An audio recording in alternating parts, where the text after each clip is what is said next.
Assalamualaikum warahmatullahi wabarakatuh. Teman-teman sekalian, saya berada di komplek Taman Pemakaman Pahlawan Kalibata. Ini komplek khusus untuk para perwira atau anggota-anggota militer ya. Ini yang saya akan angkat di sini teman-teman ya.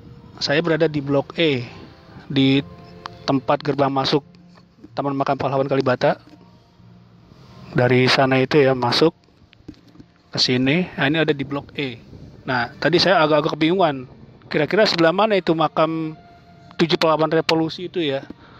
Yang dia itu ditangkap atas tuduhan Dewan Jenderal dan dieksekusi di Lubang Buaya. Nah, ini dulu SMP saya pernah kemari, cuman sekarang kok kayaknya penuh banget gitu, rapat gitu.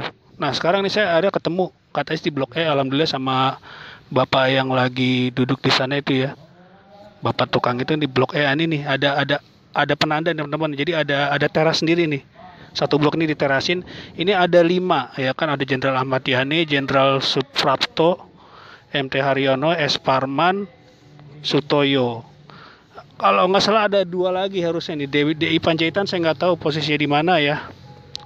Mungkin dia posisi ini kan nggak tahu karena apa pemakaman Muslim ya.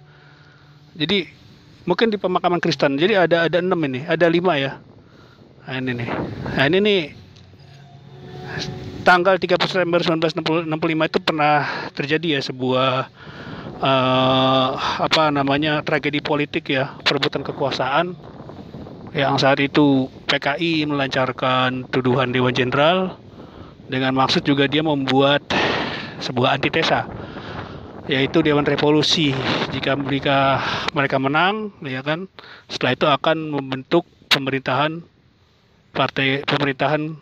negara komunis di bawah waktu itu nih PKI 65 ini dia lebih cenderung kepada RRT atau RRC, Republik Rakyat Cina. Nah, ini pahlawan revolusi ini ada 5 ya, yang 2 saya nggak tahu ada di mana ini. Ini semua nih Muslim nih, jelas nih ya, Muslim ya. Oke, untuk pertama kita aturkan Al-Fatihah dulu untuk mereka. Al-Hadin ya, Al-Fatihah. Bismillahirrahmanirrahim. Ar-Rahmanir-Rahim. Maliki yaumiddin. Iyyaka na'budu wa iyyaka nasta'in. Ihdinas siratal mustaqim. Shiratal ladzina an'amta 'alaihim ghairil maghdubi 'alaihim waladdallin. Amin. Terus ini teman-teman, saya ada yang agak ini ya. Ini Jenderal S Parman ini kalau nggak salah dia punya kakak atau adik ya, kakak ya. Ini adiknya nih, kakaknya itu namanya Sukirman atau Sakirman gitu. Dia itu salah satu petinggi Politbiro CCPKI, Komite Sentral Partai Komunis Indonesia. Nah, ini adiknya ini jadi korban juga. Ya banyaklah artikel-artikel yang bahas itu ya. Jadi ideologi itu bisa melihat tanpa adanya sebuah saudara sekandung juga bisa jadi korban. Ini Jenderal S Parman ya. Ini Jenderal Sutoyo ya. Terus S Parman, MT Haryono dan Jenderal Suprapto. Terakhir ini Jenderal Ahmad Yani yang paling ujung nih. Oke. Jadi nanti setelah ini kita coba ya, kalau ada waktu saya akan ke Lubang Buaya, itu Monumen Pancasila Sakti di situ. Ya, ada lubang juga tempat waktu itu mereka mengubur mereka ini ya, jenderal-jenderal ini. Ada jenderal, letnan jenderal ya, itu dimasukkan ke sumurnya itu. Oke, nanti lanjut entah besok ya kemungkinan ya. Saya akan ke Museum Monumen Pancasila Sakti sambil menerangkan ya sedikit tentang apa sih di balik ajaran sosialisme komunis itu, filsafat apa aja sih yang ada di sana. Oke, jadi ini teman-teman ya. Jadi dari ini Blok E di sini deket kok dari pintu masuk di sana, ya kan? Ya. Masuk ke sini, langsung di sini ada pelataran sendiri nih. 5 blok. Satu blok ini ada 5 kuburan, yang ini 7 pahlawan revolusi. Alhamdulillah teman-teman, nanti kita lanjut lagi teman-teman ya. Bagaimana kita melihat tentang Monumen Pancasila Sakti. Pada hari ini akhir bulan Oktober ya, ini saya melakukan napak tilas juga ke Monumen Pancasila Sakti dan ada museumnya juga. Teman-teman bisa lihat di sini ada rombongan dari luar Jakarta kemungkinan ya. Ini saya mau napak tilas ke sila apa tuh tempat terjadinya peristiwa gerakan 30 September 1945 yang didalangi oleh golongan komunis katanya. Jadi saya nanti akan perlihatkan ke teman-teman ya monumennya seperti apa, tempatnya. Saya sering kesini, cuman setelah COVID kemarin lama. Nah, sekarang udah ketemu lagi, udah normal ya. Orang-orang bisa beraktivitas secara bebas ya. Saya nanti bisa melakukan liputan secara bebas juga. Masih di wilayah Jakarta, perbatasan dengan Bekasi, ini wilayah Pondok Gede. Tepatnya di wilayah Lubang Buaya, Jakarta Timur. Dari area parkir sana masuk ke sini jauh juga ya. Ini saya udah mau masuk nih. Ini tulisannya ada Monumen Pancasila Sakti. Nah, ini lapangan ini biasa dipakai untuk upacara ini, upacara 1 Oktober. Ya. Terus nanti kita ke sana tuh. Tuh, di situ lubangnya, lubang tempat mengubur para jenderal yang dituduh sebagai ketujuh jenderal dia, yang dituduh sebagai Dewan Jenderal. Terus ada rumah-rumah tempat eksekusinya juga. Dari tadi yang saya di jalan sebelah sana ya, di ujung dari sana, saya naik tangga ke sini. Nah ini kita masuk, ini akan ketemu di sini tengah-tengahnya ada sumurnya nih, sumur tempat mengubur para jenderal. Ini sumurnya sebesar apa ya? Tapi kayaknya banyak orang nih. Coba kita lihat dulu ya teman-teman ya, sumurnya. Oh iya, tuh. Itu di bawah kayak ada lampu ya, lampu sorot. Ada tulisannya. Oh, tuh, ada tulisannya tuh. Nah, ini nanti kita terangin ya. Ini kan tengah-tengah sumur, di ujung sana itu monumennya. Monumen 7 jenderalnya ya. Nah, itu banyak orang pada berselfie, berpose. Nah, tempat ininya nih yang diorama rumah penyiksaannya ya di sini. Ini udah dibuat kaca ya. Dulu nggak ada kacanya, sekarang dibuat kaca, ada kacanya seperti ini. Entah dulu kata takut orang pada lompat masuk ke sini. Ini diorama apa penyiksaan jadi si jenderal itu disuruh menandatangani surat Dewan Jenderal yang sebetulnya Dewan Jenderal juga nggak ada, cuman dipaksa itu kan, digambarkan seperti itu. Kalau boleh masuk saya mau masuk juga nih, cuman ini ditutup ini di waktu-waktu tertentu saja. Kita kesini aja dulu ya.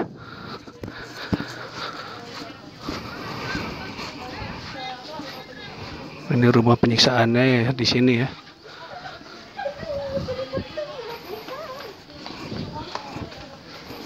Rumah rapat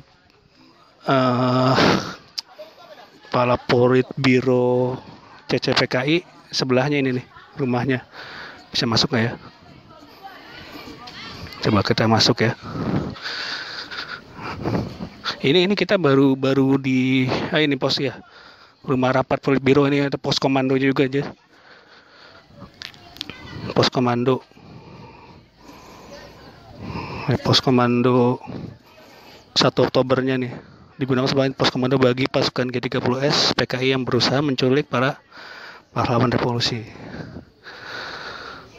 Interiornya masih zaman dulu ya. Jadi masih rumah-rumah jadul ini. Mesin jahitnya juga masih ada. Nah ini juga nih apa nih tempat tidurnya ranjangan nih. Saya masih ingat kayak gini memang zaman dulu ini.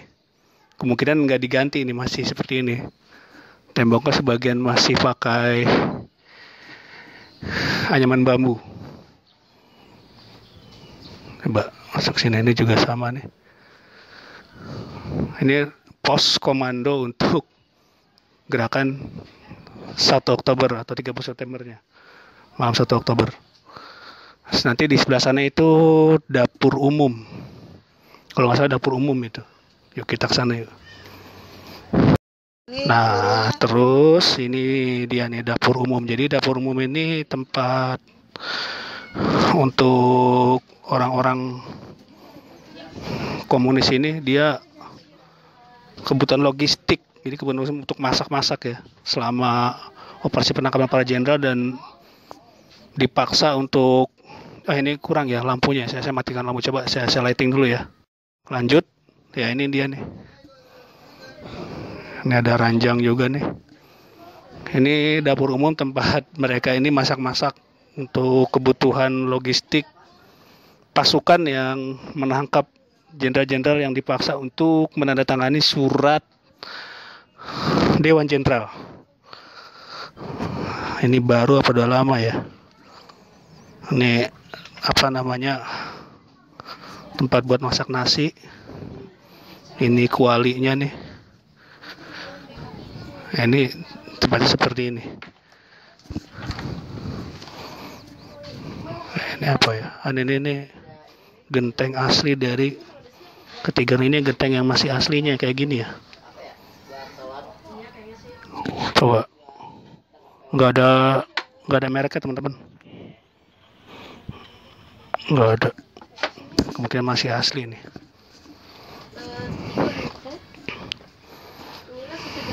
Jadi ini tempat mereka ini melakukan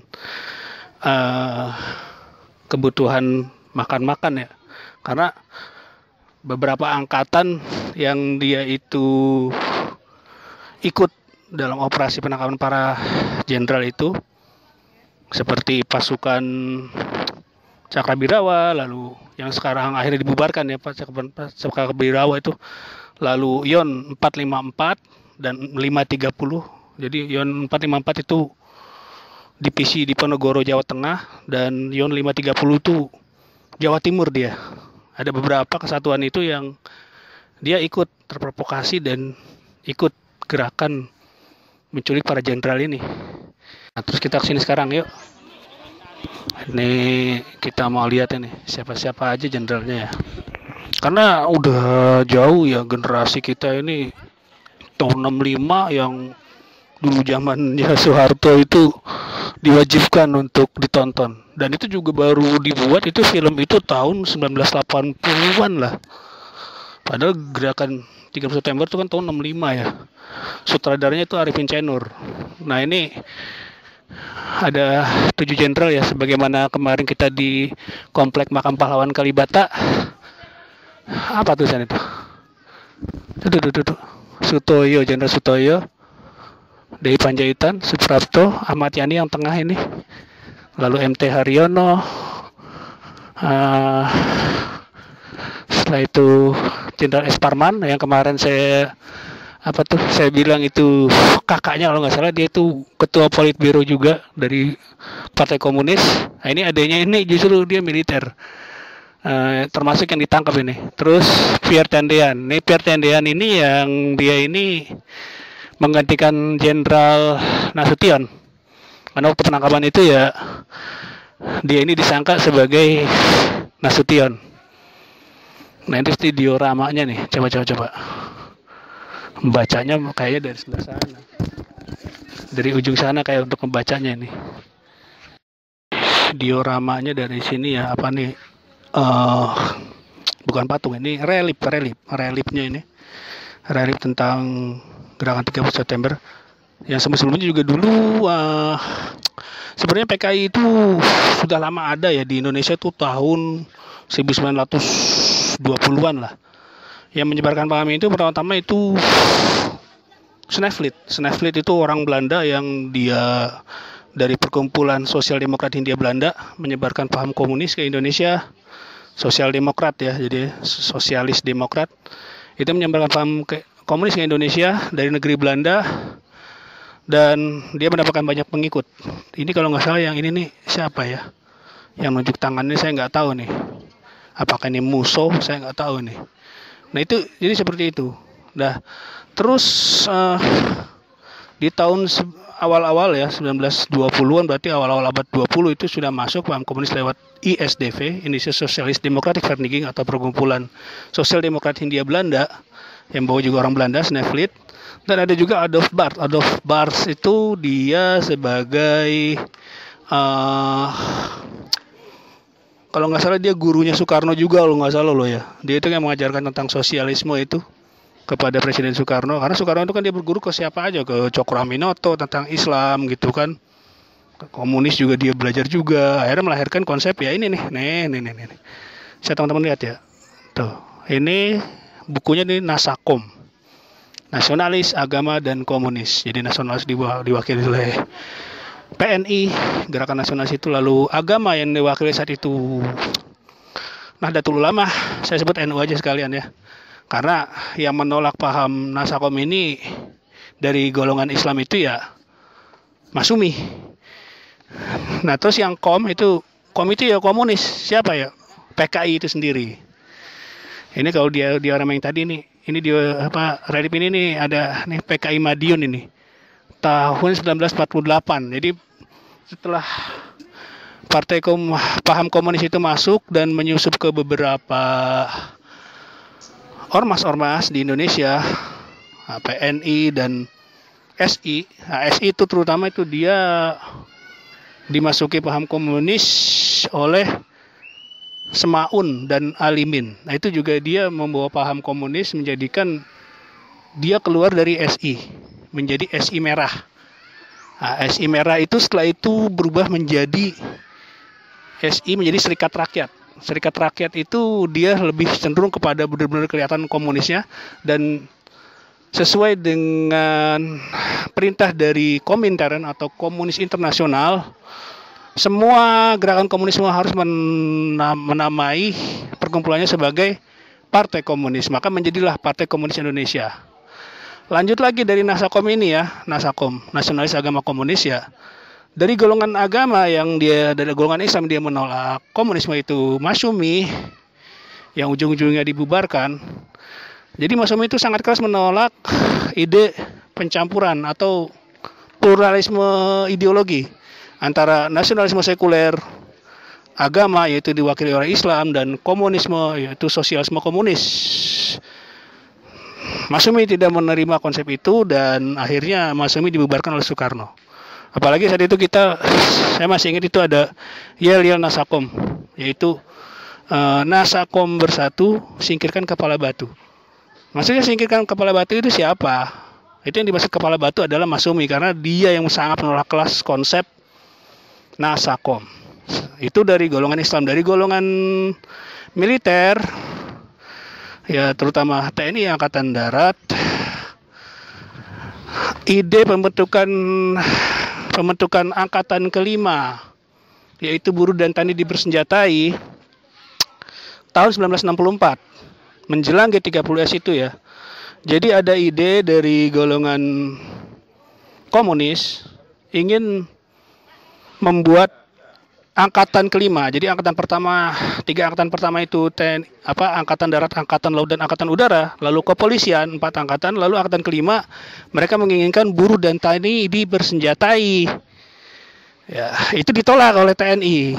Jadi kalau di penolakan secara ideologis dan agama itu ditolak oleh golongan Islam yaitu Masyumi, dan akhirnya Masyumi dibubarkan. Dari golongan TNI menolak, bukan cuma sekedar dari segi ideologi, juga dari menolak angkatan kelima itu tadi. Ya, kalau terjadi angkatan kelima nanti akan terjadi kerewetan komando, karena mereka ini sipil yang dipersenjatai, entah dalam rangka mengganjang Malaysia saat itu ya, kita nggak tahu. Ya, itu ide angkatan kelima itu ditolak dari golongan TNI. Nah saat itulah ya banyak dari PKI itu membuat tuduhan-tuduhan kepada golongan TNI terutama Angkatan Darat yang menolak Angkatan Kelima itu, dia harus ditangkap ya, sebagai golongan apa katanya kontra revolusi ya, jadi seperti itu. Ini nih tentang rapat apa nih? Rapat Mahmilup ini. Jadi rapat Mahmilup Mahkamah Militer luar biasa dalam rangka memberi hukuman kepada para angkatan-angkatan ya yang terlibat gerakan 30 September.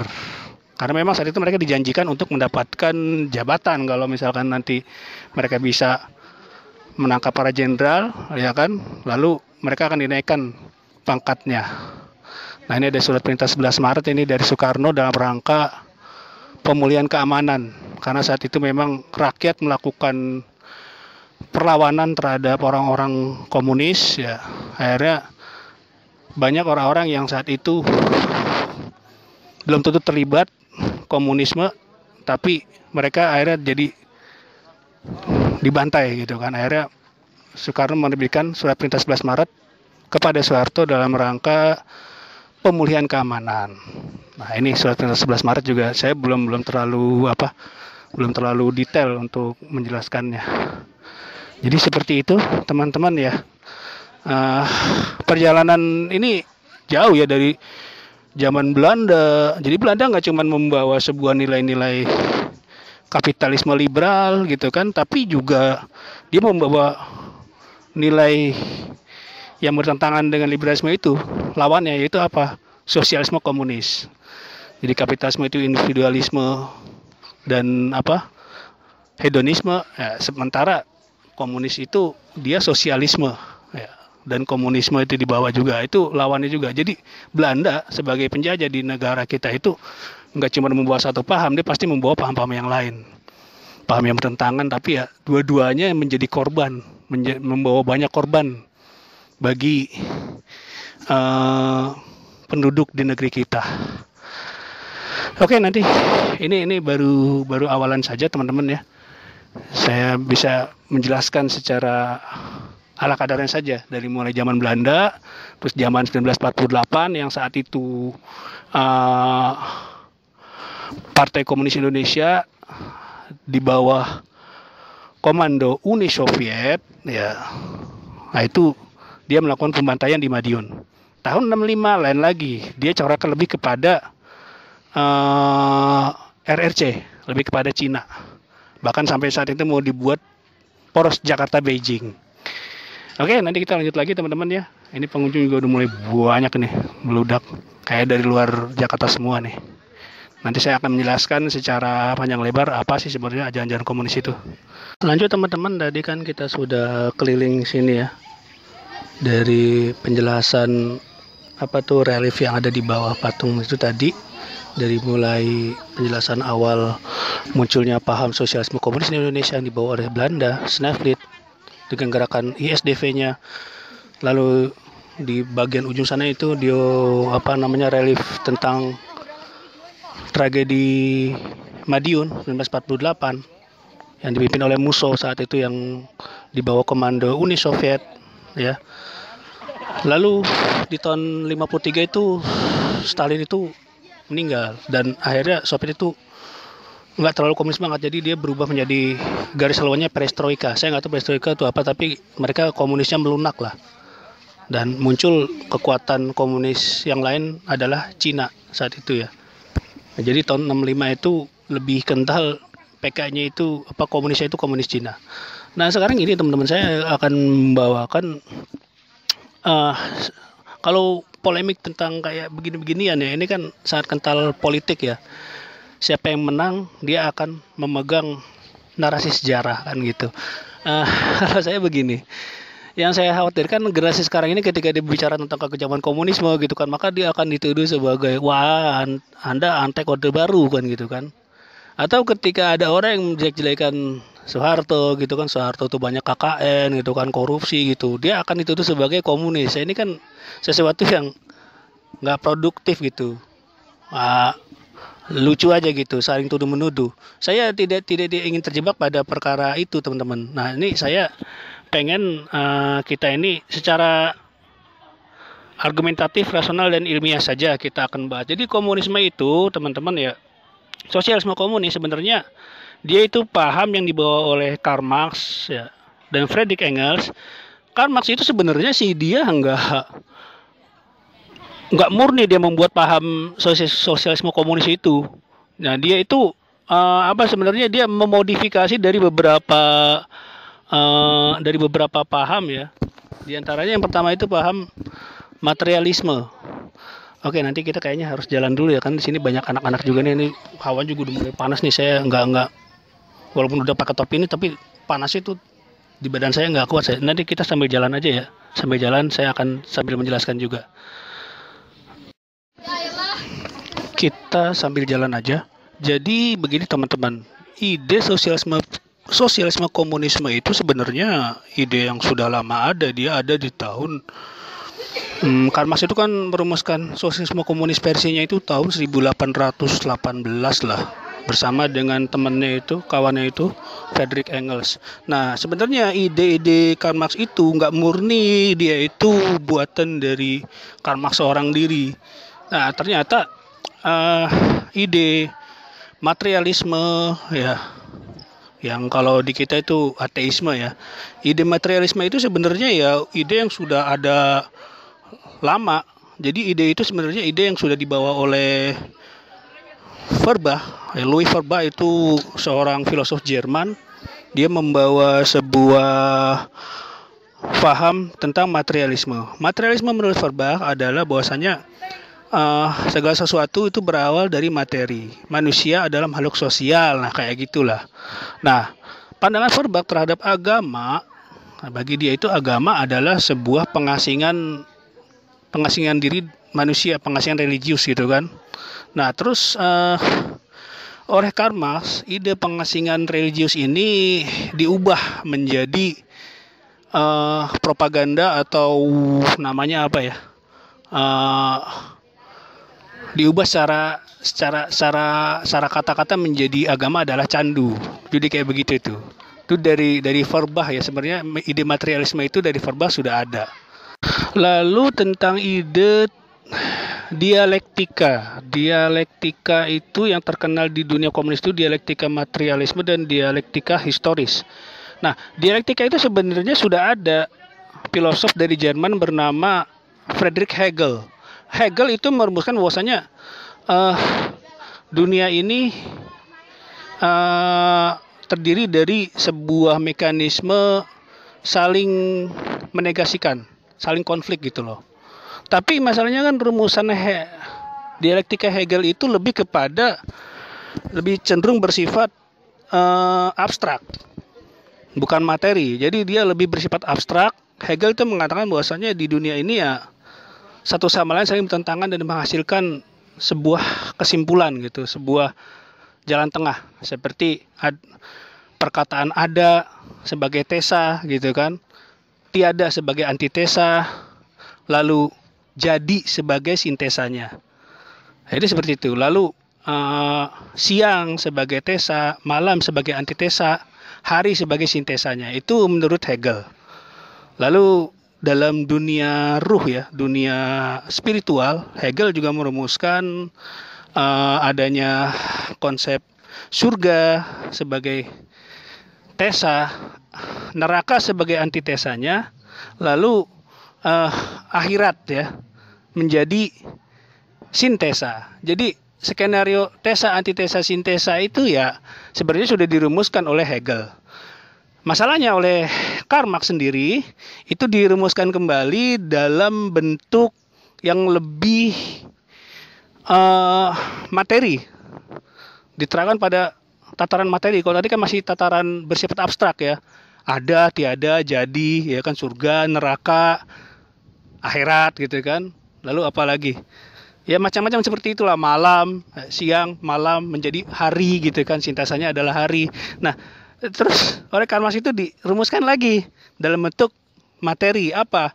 Ya, terjadinya materi di dunia ini karena adanya konflik. Misalkan kata Karl Marx itu kan, semisal terjadinya tumbukan dua benda, antara benda satu sebagai tesa dan benda dua sebagai antitesa berbenturan, maka akan menghasilkan bunyi sebagai sintesanya.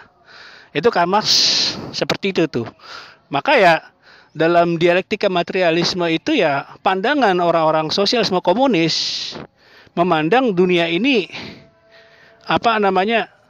semua yang ada di alam semesta ini terjadi karena konflik. Bahkan kalau bisa konflik itu harus diciptakan. Itu seperti itu tuh.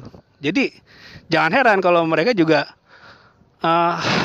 nggak suka adanya sebuah perdamaian, ketenangan, lalu apalagi ketentraman. Karena bagi mereka kedamaian, ketenangan, ketentraman itu menjadi menghambat evolusi materi gitu loh. Itu begitu. Lah terus itu dialektika materialisme ya. Ada lagi dialektika historis. Ini kita sambil jalan-jalan ya. Jadi ini saya sambil keliling-keliling aja supaya teman-teman tahu seberapa luas ini halaman ini ya. Cuman segini-gini aja nih jadinya nih. Nah, terus ada lagi dialektika historis. Jadi dialektika sejarah. Bagaimana pemahaman ini memandang sejarah itu bergerak karena konflik. Jadi itulah yang suka ditulis oleh yang ada di Karl Marx itu tulisannya yang pertama itu di tulisan Manifesto Partai Komunis. Jadi di Manifesto Partai Komunis Karl Marx itu mengatakan bahwasanya sejarah dunia itu terjadi karena adanya benturan, karena adanya konflik ya antara patrisil dan plebejer, antara proletar dan borjuis, antara sosialis dengan kapitalis. Ya seperti itulah. Bahkan Karl Marx meramalkan akan terjadi sebuah akhir ya, sintesa peradaban ketika feodalisme sebagai tesa dia akan memunculkan antitesa yaitu kapitalisme, dan ketika ini berkonflik antara feodalisme dengan kapitalisme ini akan menghasilkan sosialisme komunis. Itu kata Karl Marx gitu kan. Jadi itulah ajaran-ajaran di antara komunisme itu ya. Dia materialisme, dialektika, terus dialektika, ada dialektika materialisme, ada dialektika historis. Nah, jadi materialisme sendiri diambil sebenarnya dari filsafatnya Louis Feuerbach, lalu dialektika juga diambil dari filsafatnya Hegel ya, yang masih bersifat abstrak, lalu oleh Karl Marx itu dibuat dalam bentuk konkret berupa pemahaman materialisme. Itu dua itu. Saya baca itu semua itu dari bukunya Andy Muawi Romli. Itu berjudul Peta Pemikiran Karl Marx. Nah, terus yang ketiga ada lagi tentang evolusi materi. Itu sebenarnya itu mengambil dari teori evolusi Darwin. Yang terkenal bukunya Darwin itu adalah Darwin itu terkenal dengan bukunya itu The Origin of Species, asal-usul spesies. Sementara Friedrich Engels dia juga membuat buku The Origin of Family, asal-usul keluarga, yang nanti akan menghilangkan namanya struktur keluarga dalam komunisme. Jadi nggak ada bapak, nggak ada ibu, nggak ada anak, semua dalam milik negara. Nah jadi gitu. Dari ini baru dua yang kita bahas ya, antara materialisme dengan dialektika. Nah yang ketiga itu adalah teori evolusi, diambil dari Darwin sebenarnya sebagai landasan ilmiah gitu kan, supaya seolah-olah terkesan ilmiah. Padahal juga Darwin juga sudah banyak yang menolak teori-teori dia itu tentang evolusi materi itu ya, yang dikatakan itu hanya sekedar ilusi gitu kan. Mana peralihan binatang-binatang peralihan dari evolusi yang dulu yang sekarang tuh nggak ada gitu kan. Dahulu yang namanya monyet ya monyet aja, yang namanya cacing ya cacing aja, nggak ada perubahan sama sekali. Nah gitu. Nah nanti kita akan ke mana ya, soalnya rame sih tadi, tapi nggak apa-apa kalau rame sih, asal mereka bisa memperhatikan narasi saya. Lanjut teman-teman, tadi kan saya sudah jelaskan tentang materialisme yang berasal dari Louis Feuerbach, lalu dialektika yang berasal dari Hegel tuh kan. Jadi nggak murni dari urusan Karl Marx. Ini sekarang ujian teman-teman ya, alhamdulillah ya. Allahumma sholli nafian. Terus teman-teman ya,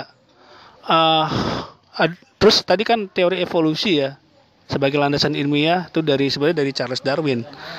Dan terus ada lagi ya teori hak milik. Itu sebenarnya Karl Marx mengadopsi dari rumusan Proudhon. Jadi Proudhon itu mengatakan bahwasanya hak milik itu adalah curian, kalau nggak salah seperti itu ya. Nah, dari slogan Proudhon yang tentang hak milik itu adalah hakikatnya adalah sebuah curian, maka dalam aplikasi sosialisme komunis nanti kepemilikan pribadi itu sebenarnya nggak ada, jadi dihilangkan. Dalam sistem komunis sosialisme itu dihilangkan karena mereka menganggap kepemilikan itu hasil curian katanya. Jadi dari situ tuh, jadi Proudhon itu Karl Marx mengadopsi dari Proudhon lalu mengaplikasikannya dalam bentuk penghilangan hak milik pribadi gitu, penghapusan hak milik pribadi. Termasuk nanti hak milik pribadi itu apa ya? Keluarga. Makanya Friedrich Engels itu menulis The Origin of Family, asal usul keluarga. Jadi asal usul keluarga maksudnya apa? Keluarga itu intinya tidak ada. Itu keluarga itu adalah hak milik negara. Istri punya negara, anak punya negara, itu nggak ada karena keluarga itu adalah hak milik pribadi. Maksudnya suami gitu kan. Lalu nanti ada lagi teori nilai lebih. Yang ini suka dibuat propaganda untuk mengagitasi kaum buruh itu. Jadi teori nilai lebih itu oleh David Ricardo. Sebenarnya itu dia mengadopsi dari David Ricardo. David Ricardo mengatakan bahwa teori nilai lebih bahwasanya setiap pembuatan barang itu menurut David Ricardo dia mengatakan bahwasanya tenaga yang dibuat dalam menghasilkan suatu barang itu sebenarnya itu nilai lebih dari para pekerja gitu. Pokoknya kurang lebihnya seperti itulah. Nah, oleh orang-orang sosialis komunis itu ya, maka teori nilai lebih ini dipakai oleh Karl Marx juga dalam rangka itu tadi. Kaum buruh itu sebenarnya mereka sudah membuat ya properti, membuat hasil-hasil dari industri itu, mereka di keringatnya itu dihisap oleh para kapitalis, pemilik modal. Itu jadi alat propaganda untuk supaya kaum buruh itu mau menerima sosialisme komunisme. Itu jadi seperti itu tuh. Jadi sebenarnya teman-teman kalau ajaran-ajaran sosialisme komunis ya Marxis ini kalau mau dipelajari satu persatu gitu kan, dari mulai ateisme materialisme itu sebenarnya kan dari siapa? Louis Feuerbach. Kita ambil satu persatu. Lalu ajaran dialektika, dialektika materialisme dan dialektika historis itu sebenarnya diambil dari siapa tadi? Namanya itu Friedrich Hegel diambil. Kita copotin satu persatu ya. Lalu teori evolusi, ya kan? Itu diambil dari Darwin. Lalu teori hak milik itu diambil dari Proudhon. Kita copotin. Lalu teori nilai lebih diambil dari David Ricardo. Kita copot juga. Lah itu kan sebenarnya kalau kita lihat kelima konsepsi itu sebenarnya kalau dicopotin semua itu kosong. Karl Marx itu cuman dia mengambil beberapa konsepsi itu lalu dimodifikasi secara retorika dan sastranya itu dibuat untuk supaya orang itu melakukan sebuah aksi dan tindakan. Ya, itu jadi seperti itu kalau saya lihat. Jadi teman-teman bisa baca lah bukunya, kalau nggak salah itu buku Komunisme Musuh Islam Sepanjang Sejarah. Itu penulisnya itu Abdul Qadir Jailani. Itu dia pernah menjadi pejabat di DPR lah kalau nggak salah tahun 2000-an lah. Abdul Qadir Jailani kalau nggak salah itu aktivis Masimi. Jadi gini teman-teman. Jadi kalau saya sih lebih melihat untuk merontokkan paham-paham mereka ya, paham-paham komunisme itu secara argumentatif pula. Misalkan begini, kalau misalkan Tuhan itu tidak ada, dikatakan agama adalah candu. Ya, bisa saya katakan begini, kalau misalkan agama adalah candu, Tuhan itu tidak ada. Lalu siapa yang menciptakan rasa malu pada kita yang sekarang saat ini kita menggunakan pakaian? Kalau seandainya Tuhan itu tidak ada, berarti kita nggak perlu berpakaian, kita telanjang bulat saja, gondal-gandol kan seperti itu kan. Dari mana rasa malu itu muncul? Pasti kan diajarkan dari bapak kita, kakek kita, buyut kita, canggah kita terus ke atas gitu kan. Nah, ujung-ujungnya nanti yang mengajarkan rasa malu siapa? Berarti kan yang mengajarkan rasa malu kan pasti manusia pertama yang diciptakan di muka bumi siapa? Nabi Adam. Nabi Adam berada di surga saat itu ya. Dia berada di surga, lalu karena dia melakukan kesalahan memakan buah kuldi, ada yang mengatakan buah pengetahuan, buah apel, kita nggak tahu lah buah apa tuh namanya deh. Ketika dia makan buah itu, nah itu pakaiannya itu terlepas. Akhirnya dia mencari daun-daun surga untuk menutupi auratnya. Itu kesalahan dilakukan Nabi Adam yang juga oleh istrinya juga Hawa. Jadi seperti itu digoda oleh iblis. Itu jadi penanaman rasa malu itu ada. Dari mana? Dari dulu juga. Kalau misalkan Tuhan nggak ada, berarti rasa malu juga nggak ada ya. Kita telanjang bulat aja gitu loh. Jadi seperti itu. Lalu tentang ini aja lah, konflik ya tadi ya. Itu tentang materialisme ya kan, materialisme dialektika ya. Nih kayaknya topik saya buka dulu ya. Tadi kan apa namanya ya, tentang dialektika ya. Apa tuh namanya? Materialisme dan ateisme itu ya. Bahwasanya Tuhan itu katanya nggak ada, agama adalah candu ya. Sekarang kalau Tuhan nggak ada, rasa malu juga harusnya nggak ada dong. Manusia harusnya saat ini ya telanjang bulat aja gitu kan. Tapi kan nggak ada yang berani itu. Berarti kan rasa malu itu secara naluri itu ada, Tuhan itu ada, secara naluri juga kan gitu. Lah terus tentang dialektika teman-teman. Dialektika itu kan teori mengajarkan tentang konflik gitu. Konflik materi, konflik sejarah gitu kan. Ya sebenarnya begini aja. Mungkin beberapa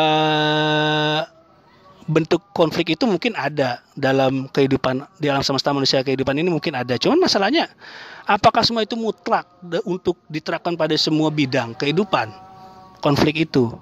Mungkin untuk di lab-lab gitu kan, di laboratorium, metode itu bisa digunakan. Tapi kalau untuk di tengah masyarakat, membuat kegaduhan gitu kan, melempar wacana-wacana tesanya, berat bentuknya itu misalkan tesanya itu Dewan Jenderal, lalu membuat antitesa yaitu Dewan Revolusi dengan harapan nanti mendapatkan sintesa itu Indonesia menjadi bagian dari negara komunis gitu kan, seandainya kayak gitu lah. Kalau saya bilang sih lucu juga gitu kan. Dan saya bilang begini, apakah dunia ini bergerak karena konflik juga ya? Enggak juga kali. Kalau emang dunia itu bergerak karena konflik, hubungan antara manusia itu adalah karena konflik, lalu jual beli itu apakah satu bentuk konflik? Kan enggak juga. Jual beli itu adalah kesepakatan antara dua belah pihak untuk mencari keuntungan, ya kan? Kesepakatan nanti misalkan untung dapatnya berapa, kalau rugi ditanggung bersama ataukah gimana, itu kan bukan konflik. Jadi skenario dialektika ya, di konflik dalam kehidupan itu seolah-olah kayaknya utopis juga gitu loh. Bahkan begini aja lah, orang menikah. Orang nikah itu karena konflik bukan? Ya, sebenarnya kan ada saling mencintai antara laki-laki dan perempuan. Jadi ada rasa saling cinta, bukan konflik itu. Jadi seperti itu. Lalu teori evolusi, ya, evolusi yang Charles Darwin itu dia punya buku The Origin of Species ya. Sekarang sudah diterjemahkan itu. Saya juga kadang-kadang bingung juga. Evolusi sampai sekarang tuh yang seperti apa juga belum ketahuan. Bahkan banyak rekayasa dalam mencari pembuktian adanya evolusi materi itu, suka banyak rekayasa juga. Lalu adanya apa tuh teori tadi apa ya, yang teori nilai lebihnya David Ricardo juga. Itu sebenarnya cuma sekedar alat propaganda aja. Ya banyak juga kan buruh-buruh yang di negara kapitalis juga mereka sejahtera gitu kan. Di negara komunis ya banyak juga buruh-buruh yang dia juga sengsara juga gitu. Itu David Ricardo ya. Yang Proudhon itu teori hak milik gitu kan. Kepemilikan itu sebenarnya manusia itu ya boleh-boleh aja dia punya kepemilikan pribadi, kepemilikan properti itu nggak apa-apa, nggak ada salahnya gitu kan. Selagi kepemilikan itu tidak merampas kebutuhan orang banyak gitu kan. Beda dengan kapitalis. Kalau kapitalis kan sampai kekayaan alam semesta aja bisa dikuasain tuh. Jadi orang untuk mendapat akses itu harus bayar. Kalau di Islam enggak. Secara fitrah manusia ada kepemilikan pribadi, keluarga, manusia berkeluarga, ya kan, suami mempunyai istri, punya anak, itu kepemilikan pribadi, itu nggak apa-apa, gitu kan, nggak ada salahnya, jangan malah dihilangkan itu kepemilikan pribadi. Terus ada lagi kepemilikan negara, ya ada juga kepemilikan negara, ya kan, nggak ada salahnya orang punya kepemilikan itu. Kalau semua kepemilikan itu dihilangkan, itu malah melanggar fitrah manusia itu sendiri. Jadi ya itu yang bisa saya jelaskan teman-teman ya tentang ya supaya kita bisa punya argumen yang untuk, karena ini kan sosialisme komunis ini kan sebuah paham yang dibawa dan diajarkan, disebarluaskan gitu kan, yang mengubah pola pikir dan pola sikap manusia. Pola pikirnya itu materialisme, pola sikapnya itu mengalahkan segala cara. Bagaimana membantahnya? Membantahnya dengan argumen juga. Sebagaimana tadi dialektika, konflik. Apakah semua di dunia ini konflik? Ya enggak juga. Jual beli itu bukan konflik. Pernikahan itu bukan konflik. Materialisme ya, atau ateisme, manusia Tuhan itu enggak ada ya. Yang menciptakan rasa malu itu siapa? Apakah manusia sendiri? Enggak. Tuhanlah menciptakan rasa malu pada manusia itu sendiri supaya manusia itu berpakaian. Ya, jadi itu teman-teman yang bisa saya sampaikan tentang argumen kita untuk bisa mematahkan ajaran-ajaran sosialisme komunis seperti ini, supaya maksudnya apa ya? Kadang kan ya, tadi saya ulang sekali lagi, karena kalau kita berbicara tentang kekejaman komunisme gitu kan, nanti akan ada tuduhan, kita pro Soeharto katanya gitu kan.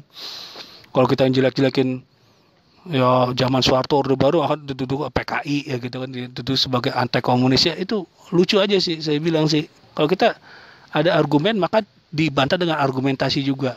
Gitu aja, saya sih lebih suka seperti itu. Dan lebih lucu lagi ya, satu sisi mungkin angkatan tua mengatakan komunisme itu jahat, berbahaya, bahaya laten ya kan. Ya kapitalisme juga bahaya real di tengah kita. Karena apa? Kapitalisme itu menjerat manusia dengan cara menghutangkan, memberikan hutang lalu supaya balik itu dengan riba. Itu kan sama juga penjajahan juga, ya kan? Nah, terus apa lagi ya? Lucunya begini teman-teman ya. Di satu sisi angkatan tua itu mengatakan hati-hati, komunisme itu berbahaya gini-gini gitu kan. Nah, angkatan muda ketika dia melihat ada sebuah negara ya di wilayah Amerika Latin, Amerika Selatan, itu banyak yang dia itu menolak membayar hutang kepada IMF, seperti Kuba, ya kan, Venezuela, itu kan negara komunis sebenarnya. Mereka mengucapkan salut kepada negara-negara itu, padahal negara komunis. Kan lucu kan, angkatan tuanya mengutuk komunis, angkatan muda membela-bela komunis. Melihat negara Amerika Latin itu melakukan perlawanan terhadap Bank Dunia. Ya kita akhirnya begini aja sih, saya sih mengatakan ya kita membantah dengan argumen yang bisa mematahkan secara struktural dan fungsional dari sebuah argumen-argumen itu. Itu yang lebih saya suka ketimbang membicarakan komunisme tapi ternyata juga malah dituduh pro Soeharto, pro Orde Baru gitu kan. Membicarakan kejelekan Orde Baru nanti akan dituduh komunis lah dari kubu mereka. Saya agak malas saja. Oke, nanti kita keliling ya nanti ya. Lubang ini kira-kira berukuran kurang dari 1 meter ya, berarti kan ini sempit ini loh. Masuk ke sini ya pantas lah kalau misalkan nanti ketika 5 Oktober kalau nggak salah ya, itu 4 atau 5 Oktober itu pengangkatan jenazah para jenderal dari sini nih mengalami kesulitan karena memang lubangnya sempit ini. Ada kemungkinan dalamnya ini katanya sih 15 meter, lumayan dalam juga loh. Jadi sempit ini. Kalau sumur biasa kan sumur timba ya itu gede, ini sempit. Maka benar dikatakan sumur tua berarti kan sempit gitu kan. Kalau sempit berarti kan ya untuk mengambil mayatnya susah di sini. Nah, jadi seperti itu. Nah, nanti kita rehat dulu ya teman-teman, kita sholat zuhur dulu. Karena udah masuk waktu zuhur. Kita sebagai makhluk ciptaan Tuhan, kita sholat dulu. Nanti kita lanjut ke mana itu? Ada monumen itu ini monumen, saya lupa. Nanti ada museum Pancasila Sakti, itu kayak apa nanti dalamnya kita akan lihat. Itu banyak diorama tentang ya pemberontakan Partai Komunis gitu. Oke, nanti kita sholat dulu, nanti kita lanjut lagi. Alhamdulillah sudah melaksanakan sholat zuhur. Nah, ini kita masuk nih ya ke monumen, ada museumnya ini. Di museum sini nanti langsung sana, nanti ada jalan tangga ke sana tuh. Ya, situ nanti ke gedung ini juga ke sana, belakang sana tuh ada nanti. Kita lihat-lihat aja sini. Ya, nanti di dalam kita lihat apa nih. Museum Pengkhianatan PKI Komunis. Oke. Nanti kita lihat di dalamnya ada apa aja ya. Di ruang pertama kita lihat ini ada klise ya, ini klise negatif atau klise positif ini. Gambar keganasan pemberontakan PKI Madiun 48. Jadi memang awal-awalnya dia tahun 48 itu. 3 tahun setelah proklamasi ya, mereka melakukan itu tadi. Itu dia di bawah perintah Soviet ya. Ini yang kedua nih, yang tahun 65 nih ya, ini lubang buaya ini foto-fotonya. Jadi ini pakai lighting cahaya di belakangnya nih. Nah ini sidang Mahmilubnya nih, Mahkamah Militer luar biasa, karena beberapa petinggi militer banyak yang terlibat juga, seperti Untung, ya, terus apa lagi tuh, Umar Dhani dari AURI juga ada. Jangan banyak lagi, saya agak lupa nama-namanya ya. Kolonel Untung dari AURI itu, tadi Umar Dhani. Ini apa ini? Ini yang apa, yang di luar daerah nih ya. Tahun 45 itu, peristiwa 3 daerah. Coba dibaca ya. Tuh, ini di tahun 45 juga udah ada ya ternyata ya dia. Terus tahun 45 juga 9 Desember tahun 45, gerombolan Cek Mamat ini di mana ya? Banten ini. Ya, jadi ketua komunis, tokoh komunis itu Cek Mamat tahun 26 terpilih sebagai Komite Nasional Indonesia. Serang itu menuduh pemerintah RI di Banten sebagai kelanjutan pemerintah kolonial. Nah itu jadi menuduh itu kan berarti kan melontarkan sebuah tesa gitu kan. Nanti dia menyiapkan antitesa gitu. Ini di mana? Kekerasan pasukan ubel-ubel Tangerang. Jadi dari situ Banten ya, tadi itu Banten Cek Mamat, yang ini Tangerang ini 12 Desember 45 udah ada juga ya. 18 Oktober 45 Badan Direktorat Dewan Pusat di bawah pimpinan Ahmad Khairun didampingi tokoh komunis bawah tanah berhasil mengambil alih kekuasaan pemerintah RI di Tangerang dari Bupati Agus Patmanegara. Nah, jadi Laskar Ubel-Ubel dioramanya tuh ya. Ini ada kelihatan ya. Kalau yang tadi yang Cek Mamat itu kayak gini aja dioramanya nih. Tuh ya. Oke, nanti kita lanjut lagi. Lanjut kemana nih? Ini Cirebon 46 tuh. Dengan dalih memeriahkan konferensi Laskar Merah 1946, pimpinan PKI Mr. Yusuf dan Mr. Suprapto mendatangkan kesatuan Laskar Merah dari Jawa Tengah dan Jawa Timur ke Cirebon sebanyak 1.000 orang. Jadi dengan dalih, kalau nggak dalih ya tuduhan. Nah, itu berarti kan sama melempar tesa juga. Nanti dia siapin antitesanya kan gitu-gitu kan. Nah sintesanya apa gitu. Bermainnya begitu aja dia. Kalau mau teman-teman mau baca tuh ya. Tahun 14 Februari 46. Dioramanya jauh ya, gelap ya. Ini kurang terang ini apa namanya, lightingnya ini. Ini revolusi sosial di Langkat, Sumatera berarti ini. Apa nih? Republik Indonesia belum sepenuhnya diterima oleh kerajaan-kerajaan yang masih ada di Sumatera Timur. Akibatnya timbul rasa tidak puas pada sebagian rakyat dan menuntut agar sistem kerajaan dihapus. Situasi ini dimanfaatkan oleh kelompok komunis PKI dan Pesindo. Pesindo berarti itu Persatuan Sosialis Indonesia mungkin tuh, untuk menghapuskan pemerintahan dengan cara kekerasan. Nah, kekerasan berarti apa? Konflik kan, dialektika kan, benturan gitu loh. Itu memang seperti itu udah pola pikirnya, harus dengan kekerasan. Kalau dengan cara lemah lembut ya itu menghambat evolusi, maka ya revolusi kekerasan itulah. Revolusi ya berarti perubahan dengan cepat. Perubahan dengan cepat ya harus dengan kekerasan. Jadi mana nih gambarannya? Saya kalau baca satu-satu capek juga ya. Ini dioramanya juga mana nih? Pemogokan buruh Sarbupri di Delanggu. Delanggu tuh di mana ya? Kemungkinan masih di Jawa ini.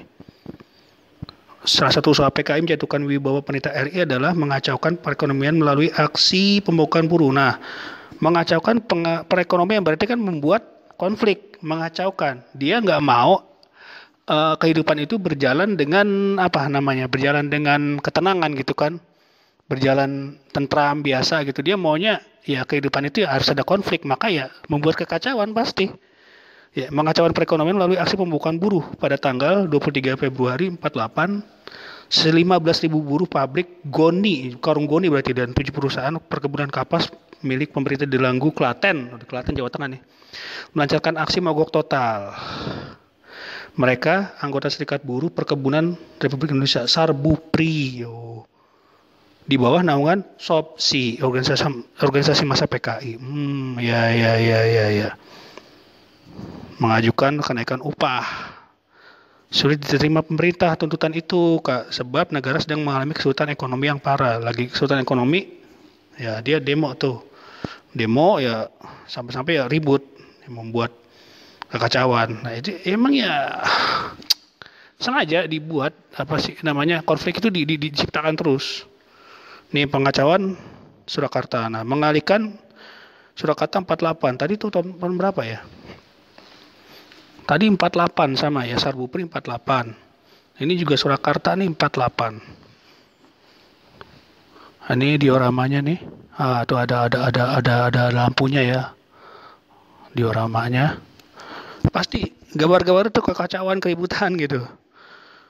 Untuk mengalihkan perhatian pemerintah RI terhadap kegiatan pemberontakan Madiun, PKI dengan sengaja menciptakan suasana kacau. Wah, dialektika lagi kan, konflik lagi kan, di kota Yogyakarta supaya ke pemerintah RI pusat ya, Yogyakarta pusat pemerintahan RI.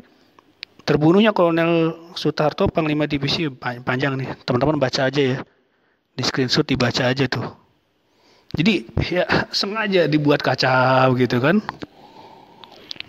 Ya makanya, dulu. Nah ini pembukaan PKI Madiun ini. Aduh gambarnya terlalu ini banget ya. Nah ini dioramanya nih. Tuh. Ya oke. Nah ini nih apa ketangannya. Setelah gagal menjatuhkan kabinet Hatta melalui cara parlementer, maka organisasi massa yang berhaluan komunis menghimpun diri dalam FDR, Front Demokrasi Rakyat, melakukan aksi politik dan tindakan kekerasan. Konflik lagi. Aksi itu makin meningkat ketika Musso yang baru kembali dari Moskow mengambil alih pimpinan PKI. Ya Moskow berarti kan Soviet ya. Musso menuduh berarti kan melempar tesa. Soekarno-Hatta menyelewengkan perjuangan bangsa Indonesia. Sebaliknya ia mengajukan tesis. Tesis yang berjudul Jalan Baru untuk Republik Indonesia. Jadi tuduhannya apa? Tesisnya itu tadi tuh. Jalan Baru Republik Indonesia untuk Republik Indonesia. Ya kan? Nanti antitesa, setelah itu sintesanya apa? Mereka ciptakan sendiri sintesanya. Ini apa lagi nih? Banyak ya. Gambar-gambarnya itu, ini dioramanya tuh yang dimasukin ke apa tuh? Speed tank kayaknya itu ya orang ya. Ini di mana? Pemberontakan dan pembunuhan di Kawadenan Ngawen. Teman-teman sepi loh ya. Saya ini sendirian ini. Kalau emang ada makhluk-makhluk kayak gitu sih bukan urusan saya gitu kan. Jadi tanggal 18 September 48 markas kepolisian distrik Ngawen Blora diserbu oleh pasukan PKI 24 orang polisi ditahan dan 7 orang masih muda dipisahkan. Mereka telanjangi kemudian disekap di sebuah ruangan sempit di belakang Kawedanan Ngawen. Itu kayak gitu-gitulah. Ini apa nih? Ini mah air mancur buatan. Ini pembebasan Gorang Gareng. Gorang Gareng itu pembebasan Gorang Gareng. Kurang terang ya. Coba. Saya ini dulu ya. Malah mantul ya teman-teman ya. Nggak perlu pakai lighting, jadi memang nih pencahayaan kurang ini dia nih. Nah, ini di sini aja nih pemberontakan Gorang Gareng 28 September 48. PKI melakukan pemberontakan Madiun, menculik lawan politik seperti ulama, tokoh masyarakat, pamong praja, polisi. Ya kan tidak aja di Madiun, tapi juga di daerah-daerah lain termasuk Gorang Gareng setelah Barat Daya Madiun. Tempat ini diberi nama Pabrik Gula Rejosari, menjadi markas pasukan komunis. Di pabrik gula ini PKI mengumpulkan sejumlah tawanannya. Pemerintah dan rakyat setempat tidak berdaya untuk melakukan perlawanan terhadap tindakan sewenang-wenang pihak komunis. Ya, sengaja memang dia selalu menciptakan konflik, karena konflik itu perlu diciptakan sebagaimana pandangan mereka ya, dialektika itu tadi, itu dialektika materialisme itu. Apa nih? Penghancuran PKI di Soko. Soko itu kaki Gunung Wilis.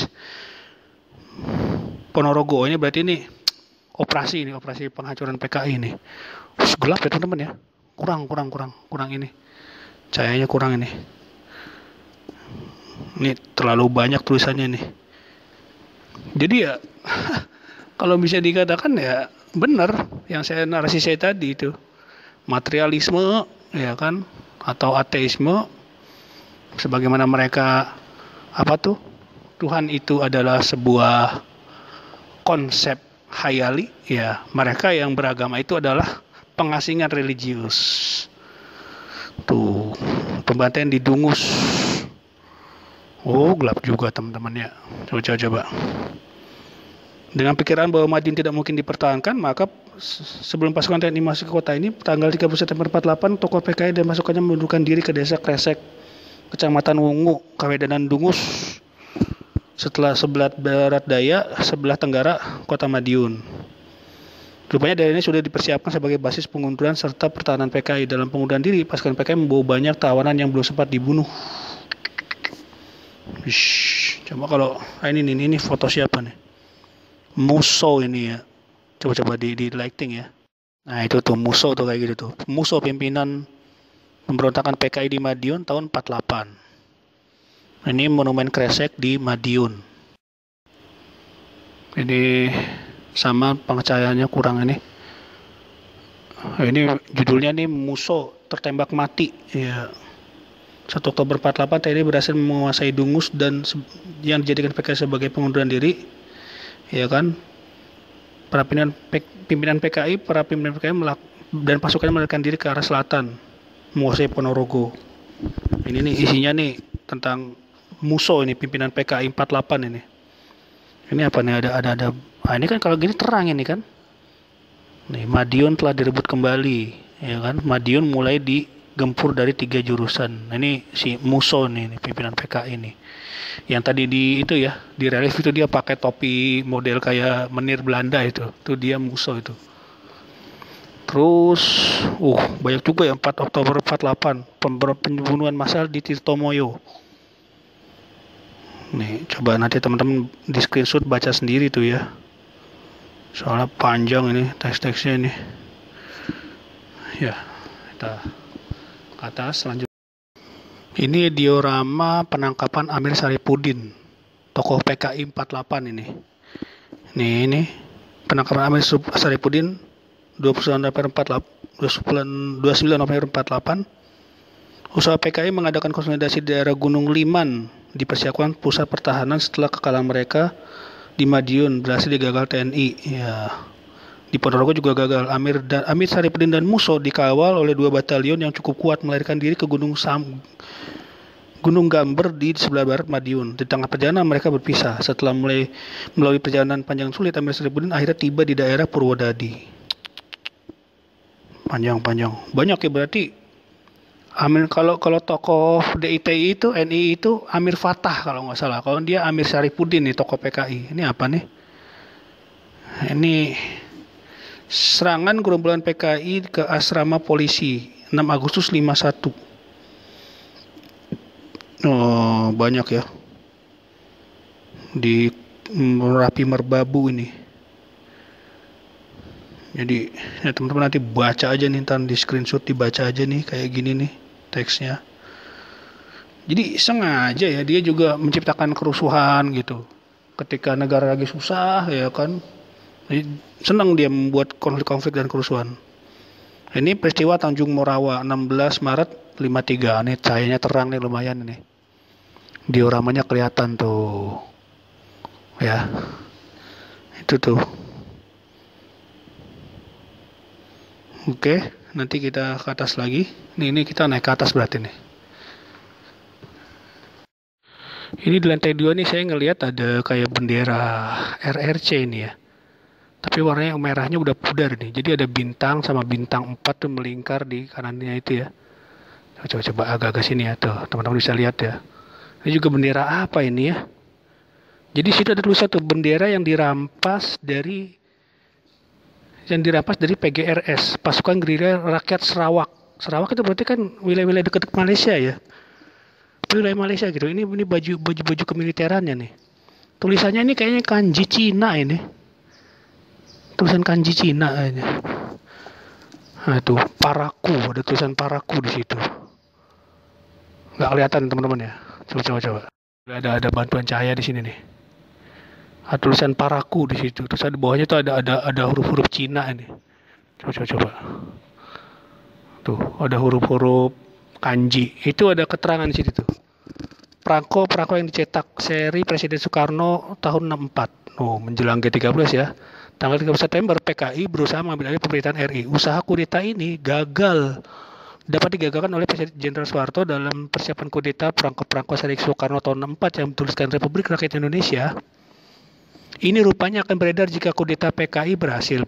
Setelah itu perangko ini banyak terdapat pada pedagang-pedagang perangko di Hong Kong. Di Hong Kong. Sumber informasi dari Min Stokparj, Juni 64. Oh, jadi udah persiapan ya. Republik Rakyat Indonesia. Bukan Republik Indonesia, tapi Republik Rakyat Indonesia. Kalau nanti dia udah mendapatkan pemerintahan ya, jadi komunis ya. Ini baju-bajunya ya, baju-baju ini bendera juga sama ini tuh. Apa Pasukan Gerilya Rakyat Sarawak. Nah ini bendera yang ini saya identik dengan bendera Cina ini. Jelas ya.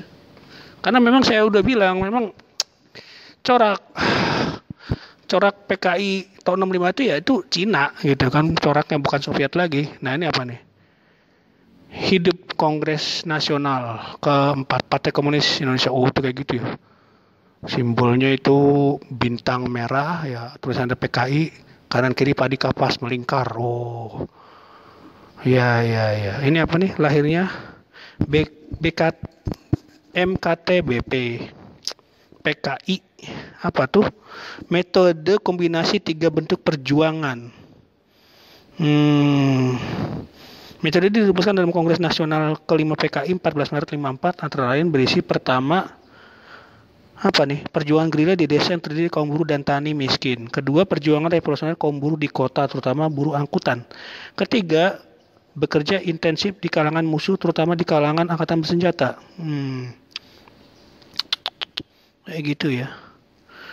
Nah, teman-teman nanti di screenshot bisa baca aja nih teks ini apa di bawahnya nih. Ya.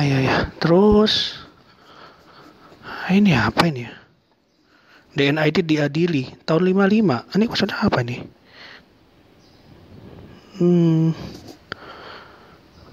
DNID udah diadili tahun 55. Kenapa ya?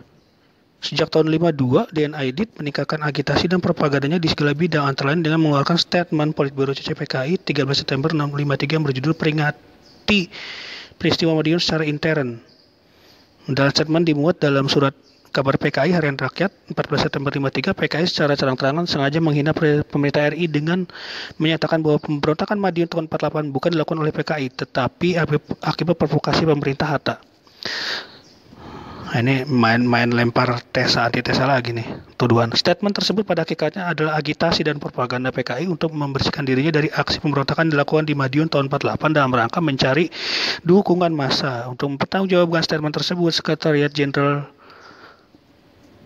Jenderal Partai Komunis Politburo CCPKI DNID dihadapkan ke Pengadilan Negeri Jakarta. Berlangsung selama 4 bulan, dimulai 25 November 54 berakhir 31 Maret 55. Dinyatakan bersalah dan jatuhi hukuman. Tapi nggak sampai mati ya. Ini siapa nih? Kenapa foto DNID? Nggak terlalu jelas. Apa nih? Kampanye budaya PKI. Ini kayak kalau di Cina nih revolusi budaya ini. Kalau di Cina dulu zamannya Mao Zedong ini. Tulisan apa tuh? Kembangkan sastra revolusioner tulisannya. Lekra. Ranting kisaran apa tuh? Oh, maksudnya ranting ya. Hidup lekra. Singkirkan sastra kapitalis. Tulisannya ada tuh di situ. Ini enggak kebaca teman-teman ya. Apa tuh? Kembangkan sastra revolusioner, singkirkan sastra kapitalis. Oh, ini kampanye ini. Kampanye budaya PKI ya. Lekra, ini nih Lekra nih. Nanti teman-teman di screenshot tinggal baca aja nih teksnya nih ya. Apa ini? Pamong Desa. Kongres Persatuan Pamong Desa Indonesia. Ada tulisannya tuh, bubarkan Koramil, ABRI dan polisi anti rakyat, bubarkan pembina desa Babinsa. Rorongan PKI terhadap ABRI. Ya ini, karena militer juga nih bagi dia nih yang paling keras perlawanannya. Ya nanti teman-teman bisa screenshot, dibaca ini ya. Banyak teman-teman ya, kalau kayak gini-ginian ini. Peristiwa Kanigoro, ini juga Kanigoro juga ngeri juga nih, tahun 65 13 Januari. Ini teman-teman bisa screenshot nanti ini teksnya nih. Ya. Itu ada tulisannya itu. Ganyang kapitalis. Tapi yang ditangkapin apa tuh? Ganyang Masumi. Ganyang kapitalis, ganyang para santri, ya kan? Tulisannya begitu. Emang santri itu kapitalis apa gimana? Nggak jelas, makanya tuduhan-tuduhan kapitalis itu apa namanya ya, semaenak perut-perutnya aja gitu ya. Makanya ditangkap ya orang-orang rakyat biasa gitu. Bandar Betsi, ini Bandar Betsi ngeri nih. Yang itu Pelto Sujono kalau nggak salah ya, dia itu kepalanya dipacul itu sama orang PKI, BTI kalau nggak salah nih. Iya BTI bener. Tuh kalau teman-teman mau baca tuh teksnya tuh. Screenshot bisa, Bandar Betsi ini kepalanya dipacul tuh, dia tuh ada tuh kurang ini ya. Nah itu tuh kepalanya dipacul teman-teman tuh. Ini dioramanya nih si Pelto Sujono tuh kepalanya dipacul tuh. Serem ya. Ini apa nih? Ini ada tulisan Pawai Offensive Revolusioner PKI di Jakarta 23 Mei 65. Ini merasa sudah kuat ya. Jadi dia sudah mempengaruhi massa akan supaya berpihak sama PKI itu. Tahun berapa ini? Tahun 65 tapi di mana ini? Nggak tahu ya. Kepada masyarakat didengungkan bahwa kekuatan PKI adalah nomor 1 di dunia di luar kubu Uni Soviet dan RRC. Jadi dianggap tuh komunis Indonesia itu sudah nomor 1 di luar RRC dan Uni Soviet. Ini kagak kebaca ini, pecah ini. Penyerbuan apa nih? Gubeng Jawa Timur ini nggak kebaca nih. Ini nggak nyala nih. Harus ini nih. Apa namanya? Fasilitasnya harus diperbarui. Terus ini apa nih? Ini yang 1 Oktober ini dioramanya nih ya, penguasaan gedung RRI ini. Ini baret merah, ini Kopassus ini. Ya, baret merah sama loreng darah mengalir ini Kopassus ini. Nih, dini hari 1 Oktober gerakan 30 September PKI menculik dan bunuh 6 orang perwira angkatan darat. RRI dikuasai, RRI dan Telkom ya dikuasai. Maksudnya ini penguasaan gedung RRI sama enggak sih deh. Di bawah todongan pistol, seorang penyiar RRI dipaksa menyiarkan pengumuman menyatakan GDK PKI menyamakan negara dari usaha kudeta Dewan Jenderal. Nah itu Dewan Jenderal tuh, tuduhan aja tuh. Tengah hari mereka mengumumkan pembentukan Dewan Revolusi, antitesanya sebagai pemegang kekuasaan tertinggi dalam negara dan pendemisioneran kabinet tuh.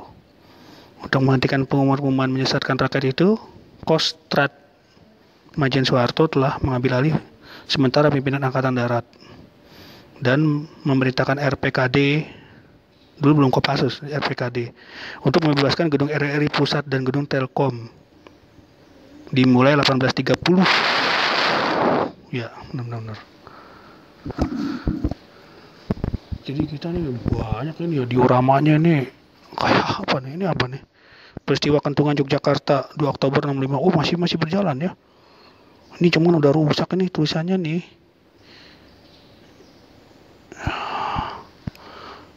Gelap.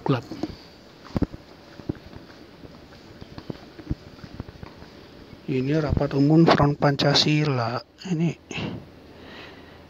nggak terlalu terang nih ya. Coba nih, nggak terlalu terang teman-teman, kurang lampunya. Ini penangkapan DNA edit ini, dioramanya nih, 65, 20 November 65. Dia tertangkapnya tahun 65 nih, dan ini dieksekusi kalau ini nih. Tuh, ini ya, di rumah penduduk ini. Ya. Alhamdulillah. Ini Mahmilub juga. Nah, ini tadi tuh udah ada di depan ya. Ini dioramanya Mahmilub ini, mahkamah militer luar biasa.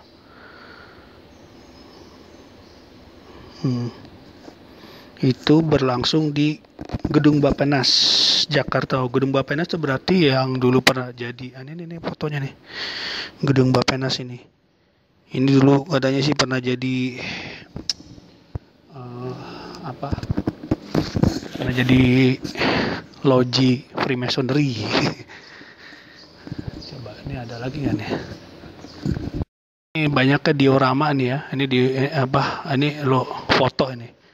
Sama yang tadi di sana itu lorong sana sepanjang kita jalan tuh diorama semua. Boneka-boneka miniatur gitu ya. Ini foto-foto pemakaman 7 jenderal ini nih. Ini juga ada tulisan di sini, terima kasih Anda yang telah menyaksikan sebagian dari diorama. Sebagian berarti nanti kesana tuh masih ada lagi nih. Coba kita keluar ya. Ini masih lanjut loh gedungnya loh. Tuh, lihat tuh. Ini masih lanjut gedungnya ya. Ini lanjut, nih ada lorong tadi kita jalannya ada tulisan Museum Paseban. Ini apa aja ya? Kita mau lihat ya. Museum Paseban ini ini. Rapat persiapan G30S. Syam Kamaruzzaman, Pono dan Waluyo. Ini nih. Rapat-rapatnya ya. Nanti teman-teman ini terang nih, bisa teman-teman screenshot. Oke, jalan lagi. Ini apa nih? Nah, ini dia nih, latihan sukarelawan PKI di Lubang Buaya. Nah, ini apa nih namanya nih? Aduh, Sukuan-Sukuati ini nih dia dilatih nih kan, orang-orang sipil dilatih bersenjata. Yang latih ini katanya sih dari Auri ya. Auri sendiri nggak tahu, sangkanya itu untuk Ganyang Malaysia katanya, tapi ternyata buat persiapan kudeta lah. Coba nih. Ya, ini latihan Sukuati. Nah, itu persiapan perontakan PKI mengadakan latihan kemiliteran dengan dalih ialah melatih sukarelawan dalam konfrontasi terhadap Malaysia. Tuh kan bener kan? PKI menuntut agar pemerintah membentuk angkatan kelima. Tuh dia tuh yang tadi saya jelasin ya waktu di monumen itu ya, monumen 7 jenderal itu, mempersenjatai buruh dan tani. Ya, anggota dilatih di Lubang Buaya. Sukarelawan dan sukarelawati ya, mereka terdiri dari pemuda dan pemudi PKI, buruh, tani, dan kelompok lain dari komunis. Diadakan 5 Juli sampai 30 September 65. Lama juga itu. Berjumlah 3.700 anggota dibagi menjadi 7 gelombang. Selain Lubang Buaya, latihan juga diadakan di Rawabinong, lebih kurang 2 km sebelah selatan Lubang Buaya. Di sini 26 anggota dilatih untuk kader-kader khusus PKI. Latihan mendapat dukungan dari Komandan Resimen Pasukan Pertahanan Pangkalan Udara. Tuh, itu kan. Mayor Udara Suyono, Auri berarti nih. Berupa peralatan, makanan, dan pakaian. Ya, kemungkinan Mayor Suyono itu yang dia itu terlibat, tapi bukan berarti Aurinya terlibat ya. Jadi beberapa itu memang PKI itu menjanjikan nanti jabatannya naik lah gimana gitu kan. Nah, ini 1 Oktober ya, perwira TNI AD diculik ya, dibunuh PKI 65 ya. Desa Lubang Buaya ininya nih apa nih dioramanya nih. Ini terang nih, enak nih, bagus nih, ini terang. Tuh, ini baju ini nih ya, coklat. Ini baretnya merah tapi dia miringnya ke kiri. Ini apa namanya nih? Bukan Kopassus, ini Cakrabirawa ini. Sekarang udah nggak ada Cakrabirawa. Lihat tuh beda kan, kalau Kopassus kan dia ke kanan kan, miringnya dia ke kiri nih. Kalau yang Cakrabirawa ini nih. Tuh, ya. Ini teman-teman bisa screenshot nanti. Oke. Nah, baru nih pengamanan Halim, lapangan udara, ya kan? Ya sama Kolonel Infanteri Sarwa Edi ini. Nah, ini baru Kopassus, lihat teman-teman. Ini kalau Kopassus dia miringnya ke kanan ya. Lihat tuh. Dia miringnya ke kanan. Kalau tadi kan ke kiri ya. Nah, ini lorengnya tuh loreng begitu tuh, loreng darah mengalir gitu. Itunya tuh apa namanya tuh? Sananya warna hijau. Nah, loreng-loreng begitulah. Kalau tadi itu apa namanya? Inian Cakrabirawa kalau tadi tuh yang baju coklat itu tuh. Nah, ini pengangkatan jenazah. Udah nih ada foto-fotonya tadi udah ada ya, ini dioramanya aja nih. Ya. Ini juga diorama juga nih. Iring-iringan untuk dibawa ke Taman Makam Pahlawan Kalibata. Terus ini kemana lagi ya? Jadi ini beberapa gedung banyak ya. Wah, ini baru nih kayaknya nih, baru nih. Ini yang diorama. Ini diorama penculikan Jenderal A.H. Nasution. Ini waktu itu kan Irma Suryani anaknya ini ketembak nih ya. Ketika mau ditangkap ini bapaknya ini dia lompat pagar ya. Terus yang ketangkap itu yang menyerahkan diri itu Pierre Tendean. Ini dioramanya nih ya. Jadi tuh di bawahnya tuh ada darah-darah netes-netes gitu ya. Tuh, coba tuh. Saya kira tadi kayak orang beneran, kaget saya. Mana lagi nih? Ini masih banyak ya. Teman-teman kalau nonton kayak gini, sayangan saya nih. Ini apa nih? Oh, yang waktu Jenderal Ahmad Yani ditembak nih. Ahmad Yani nih. Ini siapa nih kunjungan Ahmad Yani ke Inggris ini? Ini Ahmad Yani berdiri tengah, Sarwa Edi sebelah kirinya. Ini tuh, ya. Terus ini siapa nih? Ini kayaknya baru nih teman-teman nih, baru diorama ini nih. Dulu belum ada nih, saya belum melihat ini ya. Ini lihat tuh, ini Cakrabirawa tuh, coklat kan? Itu apa namanya? Baretnya miring ke kiri, kalau Kopassus kan ke kanan kan? Jadi baretnya miring ke kiri itu. Jadi jangan salah tangkap ya, ini Cakrabirawa ini. Jenderal Suprapto. Ini waktu mudanya. Ini menerima tamu dari luar negeri. Ini juga sama nih Cakrabirawa juga nih. Ini siapa ya? MT Haryono. MT Haryono ini. Ini dioramanya tuh ditembak tuh. Tuh. Ini kan dia tuh. Kalau Cakrabirawa miringnya ke kiri kan. Warna bajunya coklat dia. Kayak diorama ini baru.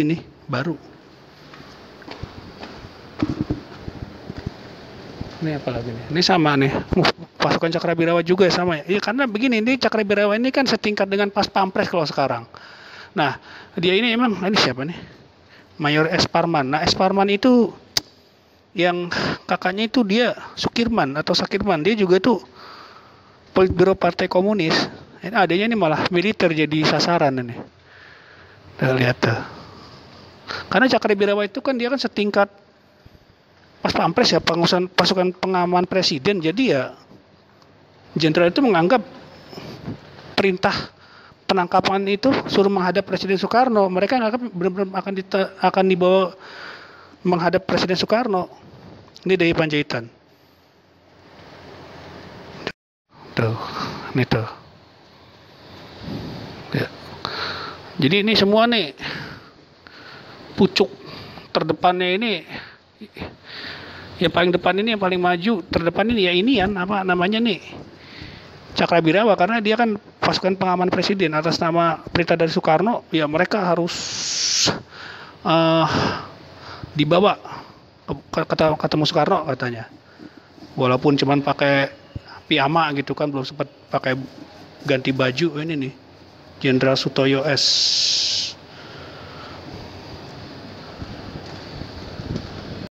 Nah, ini Tendean ini yang menggantikan posisi Abdul Haris Nasution ini. Ya, yang tadi kan Nasution ya, dia lompat itu ke pagar. Ini dia nih yang mengaku sebagai saya Nasution. Nah ini dioramanya seperti ini. Ini yang waktu KS Tubun ini ya, Karel Saswit Tubun nih. Dia penjaga di rumah Ahmad Yani. Bukan Ahmad Yani. Waperdam ini. Dia di rumahnya Perdana Menteri Lemena ini.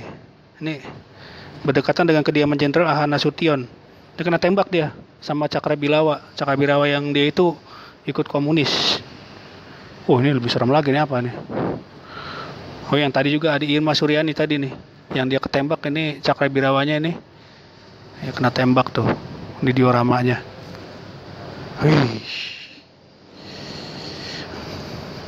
Ini kayaknya kita masih ada lanjutan lagi apa enggak ya? Ada tulisan di sini ya. Ancaman terhadap ideologi Pancasila. Keluar kayaknya. Masih ada enggak ya? Udah selesai kayaknya sih. Kayaknya sih udah selesai ini. Oh masih ada tuh pakaian dan bekas darah. Coba kita ke sana yuk. Ini nih pakaian dan bekas darah, maksudnya tuh ini apa namanya, baju-baju yang menjadi bukti kalau mereka itu ditembak gitu. Pakaian dan bekas darah. Coba kita kesini ya. Gedungnya ada 3 kayaknya ya.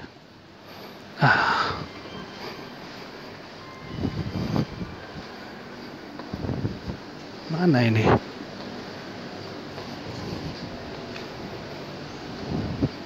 Oh, kayaknya ini sudah gedung terakhir kayaknya kita nih. Bukti-buktinya nih ya. Bukti-bukti otentiknya nih. Ketika terjadi penembakan itu tadi ya. Mana ya? Kok? Ini. Masuk aja yuk. Oke. Ini bajunya KS Tubun yang tadi ditembak itu ya. Bajunya. Terus ini apa nih? Ini alat-alat bermainnya, hobinya di Panjaitan ini. Golf sama mancing. Ini sepedanya siapa nih? Siapa? Saya agak lupa nih. Sukitman, polisi Sukitman itu dia ketika terjadi penangkapan 7 jenderal itu, dia nih termasuk yang diambil sepedanya nih. Sepedanya dibuang, sepedanya mereknya apa tuh? Ponik ya. Ponik Cina ini. Nah, dia ditangkap ya. Dibawa ke lubang buaya ini. Cuman sempat dia itu nggak jadi bahan pembantaian juga. Akhirnya dia ketika terjadi ketika datang pasukan Cakrabilawa yang nggak memihak ke PKI ya, sama pasukan-pasukan lain yang nggak pro sama PKI, itu ribut ya, perang. Nah ini polisi Sukitman ini dia ketiduran di bawah mobil, kalau nggak salah mobil militer, ketiduran. Pas bangun-bangun dibangunin sama ada tentara yang dia itu bukan memihak kepada PKI, yaitu dia selamat itu. Ini siapa nih? Ini pakaian dinas Letkol Sugiono ini. Ini yang di Jogja ini. Ini juga Katamso juga nih, yang di Jogja juga nih. Mana ya? Ini aja nih. Nah ini. Ini apa nih? Ini baju yang dipakai siapa nih? Majen Suprapto ini. Bajunya ini sarung, dia waktu itu emang bersarung nih. Sarung nih bajunya nih berdarah-darah tuh. Lihat. Kayak gini ya. Jenderal Suprapto nih. Ini siapa ya? Ahmad Yani ini, iya, dia waktu itu dia masih pakai baju untuk tidur dia. Baju kayak piyama gitu, ditembak ya tadi ya. Ini baju yang dipakai nih. Nah, dia dibawa dalam keadaan mati di lubang buaya. Kalau Suprapto itu dia masih hidup dia. Ini foto-foto dia nih. Terus ini apa nih? MT Haryono. Ini apa nih? Celana kayaknya ini. Celana apa kolor ini ya? Celana dalam ya pada jenazah ini. Ini celana dalamnya dia nih. Waktu dia ini termasuk yang dalam keadaan hidup dibawa ke apa namanya nih? MT Haryono. Kena tembak juga dia tembak. Dia ketembak mati juga nih. Mati dalam keadaan mati di lubang buaya. Ini pakaian apa nih? Saya nggak tahu nih. Maijen S. Parman diculik lalu disiksa, tampak lubang-lubang bekas hujaman peluru pada pakaian ini. Mana? Oh, ada lubang-lubang ya. Oh, dia tuh. Ada lubang-lubangnya tuh. Tembak ya. Maijen S. Parman ini. Terus ini apa nih? Iya nih Maijen S. Parman ini. S. Parman ini dalam keadaan masih hidup dia. Masih hidup dibawa ke sana ini. Ini apanya nih ya? Benda-benda ditemukan. Udah diangkat dari sumurnya ya. Iya. Dia di dalam keadaan masih hidup dibawa ke lubang buaya nih. Dieksekusi, disiksa di sana itu. Ini siapa ya? Ini nggak tahu nih siapa ini ya. Nggak ada keterangannya nih. DI Panjaitan itu ditembak di rumahnya. Jadi dalam keadaan sudah mati di lubang buaya. Ini kemungkinan celananya ini. Iya kan? Ini celana, darah yang melekat di celana tidur ini ya. Dia pakai baju tidur waktu itu. DI Panjaitan. Ini Wijen Sutoyo. Sutoyo itu dia kalau nggak salah waktu itu pakai baju tidur juga ini, piyama juga nih. Tali serta pita yang digunakan untuk mengikat kaki dan tangan Brigjen Sutoyo. Oh, ini tali ya, kaki. Pita ya, pita merah. Ini juga nih, bajunya nih. Ya orangnya. Ini siapa ya? Tendean.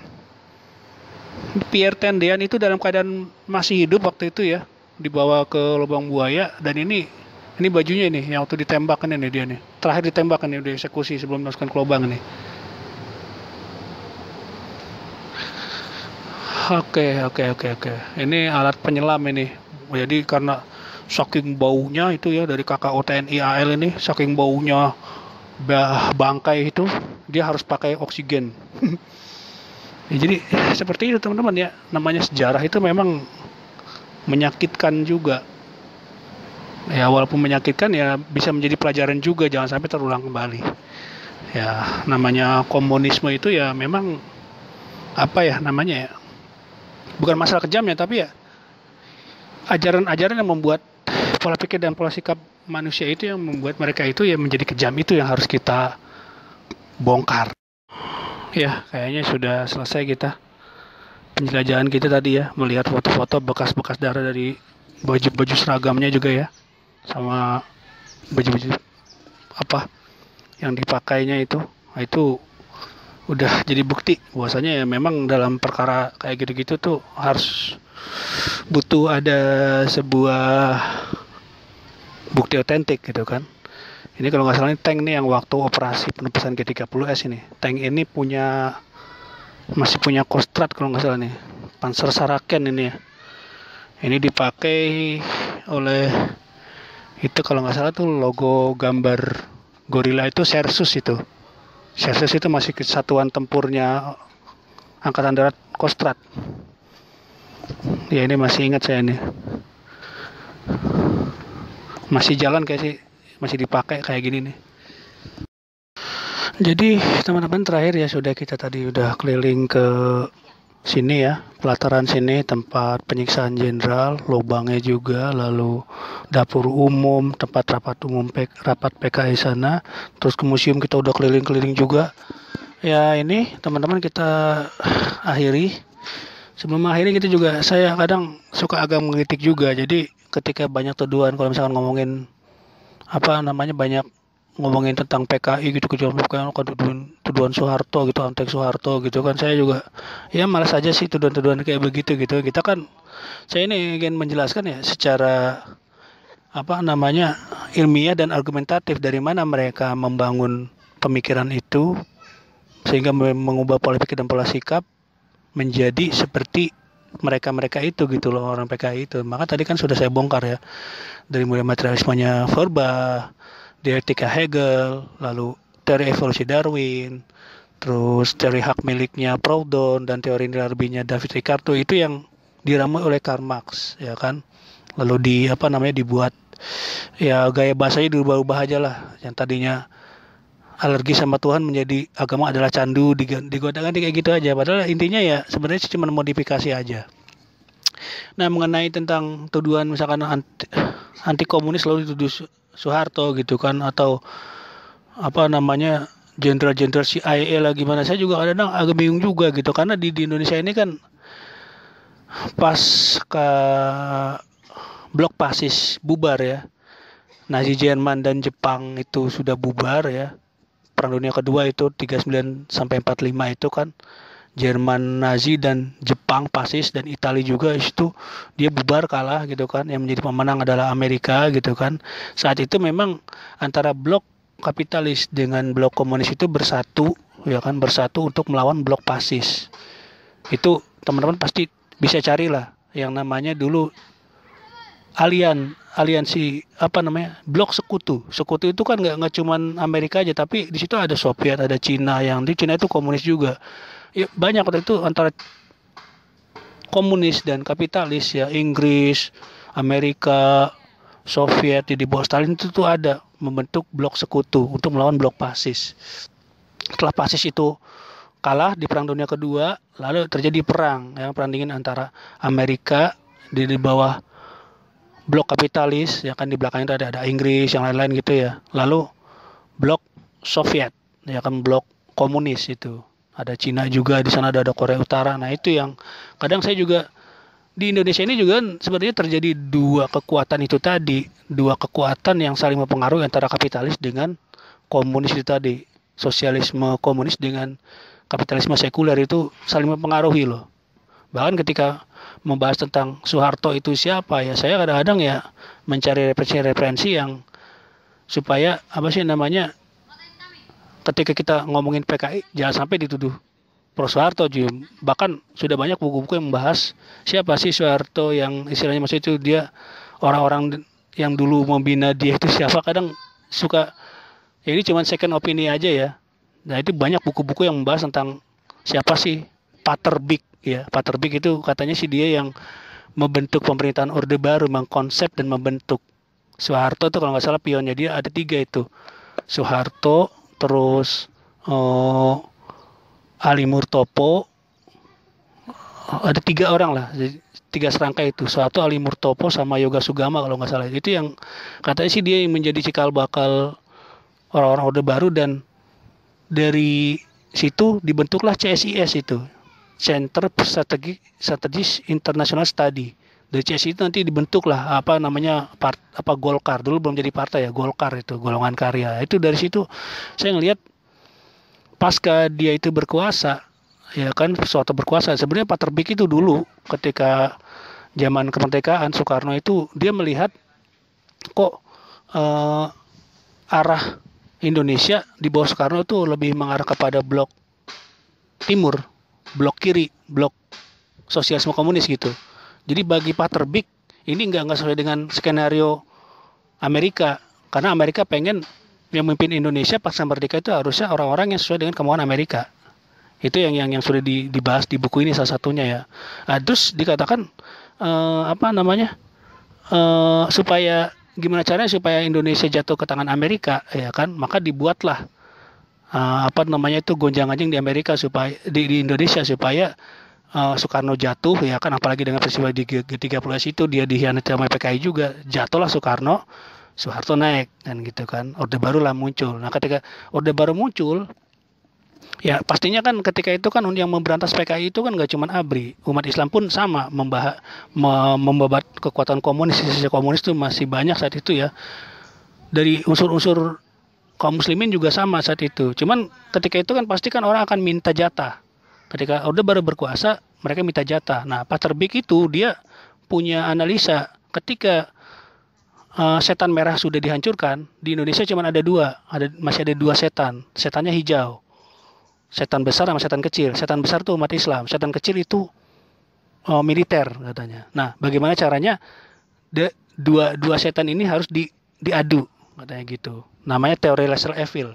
Ini di buku ini dibahas ya oleh M. Sembodo. Saya belum orangnya kayak apa saya nggak tahu. Tapi buku ini udah terlanjur populer juga. Pater Big Freemason dan CIA itu tadi.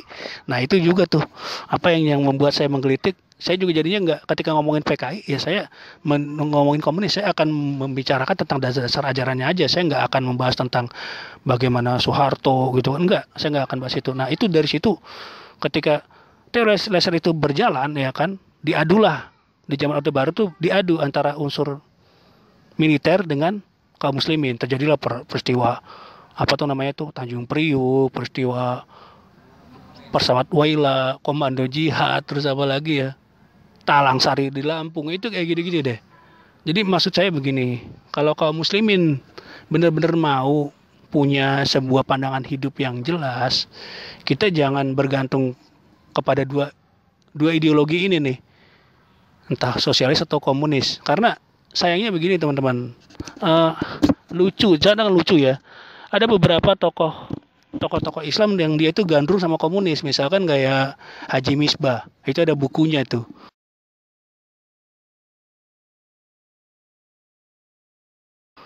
Jadi Haji Misbah itu dia disebut sebagai Muslim komunis, coba itu di Solo dia.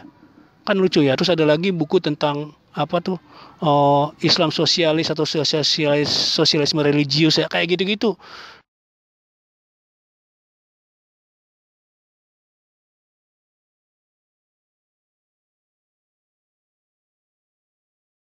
Kan ini istilahnya kan jadinya orang Islam kayaknya nggak pede dengan keislaman sendiri. Emang Islam kagak bisa ngatur negara kan gitu kan.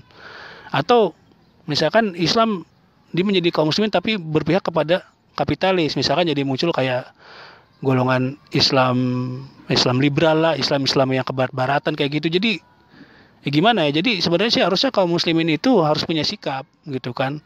Menyikapi terjadi perebutan kekuasaan di Indonesia antara blok Pasis waktu itu ada Jepang ya kan.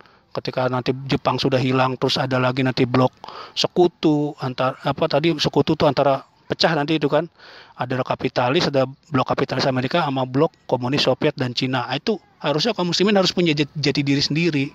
Kalau saya ngeliatnya di situ, jadi ya betul-betul ya saya mengangkat konten ini juga sebagai koreksi juga kepada kaum muslimin, jangan sampai kita itu latah ikut-ikutan Islam kebebasan lah atau Islam sosialis, nggak perlu lagi. Saya bilang ya jadilah orang Islam yang benar-benar be yourself gitu loh. Jadilah jadi diri sendiri gitu. Karena memang antara dua nilai ini, kapitalisme dengan sosialisme ini, ya dua-duanya merugikan Islam juga gitu kan. Ya jadi alhamdulillah, maaf teman-teman ya, HP saya berbunyi. Jadi ya alhamdulillah sampai sini dulu ya. Napak tilas kita mempelajari tentang dasar-dasar sosialisme komunis juga kita bantah tadi ya satu persatu. Kita perhatikan satu-satu ternyata jadi kosong melompong ternyata ajaran Karl Marx itu. Lalu bagaimana sikap kaum muslimin ya orang Islam yang dia ini mayoritas menjadi penduduk negeri Indonesia, nggak perlu latah-latah teriak-teriak sosialisme religius lah atau Islam sosialis, nggak perlu ada lagi itu. Ya jadilah orang Islam yang sebenarnya, galilah sistem hidup itu, pandangan hidup dari ajaran Islam itu sendiri. Nah, tentang Pater Big ya teman-teman ya. Ini kan buku ini saya belum ketemu orangnya ini kayak apa ya. M. Sembodo ini kayak apa orangnya, fotonya kayak apa saya belum tahu. Nah, sebagai pelengkap nanti teman-teman coba buka tentang buku tentang G30 PKI juga, judul-judulnya kayaknya tentang peristiwa G30 PKI itu tulisannya Profesor Salim Said. Dia juga sama menyebut tentang Pater Big di situ.